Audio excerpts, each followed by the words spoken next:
Donc on a plusieurs façons de mimer une chanson pour ne pas avoir à la jouer au violon, pour éviter d'être tout le temps sur le violon et de se fatiguer rapidement, surtout pour les petits. Donc on va mimer le geste musical pour la coordination et puis la fluidité, mais sans la tension que peut générer le violon, la tenue du violon. Donc on a vu dans la vidéo précédente donc le mime, comme ça tout simplement, le geste du violon avec le parfum qu'on va respirer, et puis là le miroir qu'on peut mettre sur le dos de notre main pour se regarder dans le miroir quand on tire. Donc quand on pousse, on respire le parfum, quand on tire, on regarde notre miroir, on se regarde dans notre miroir.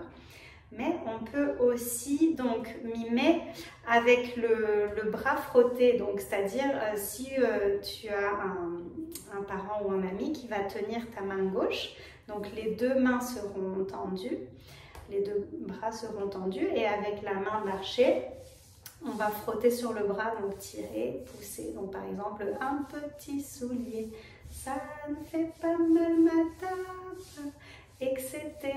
Et on continue. Donc ça, c'est la deuxième façon.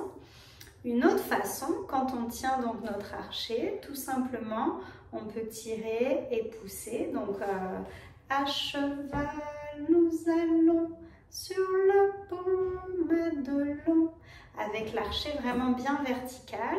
Et si on veut en plus s'habituer avec le bon geste, on peut avoir notre archer sur notre épaule du violon, même faire les petits jeux d'archer qu'on faisait en tenant comme ça notre archer.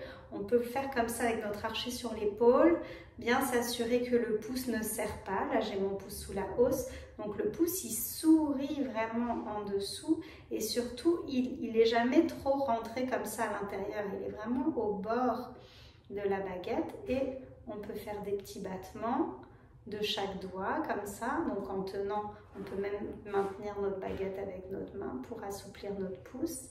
Puis ensuite, on peut mimer comme ça. Donc à cheval, nous allons sur le pont Madelon, etc. Donc là aussi, ça travaille le geste, mais sans avoir besoin de jouer nécessairement au violon.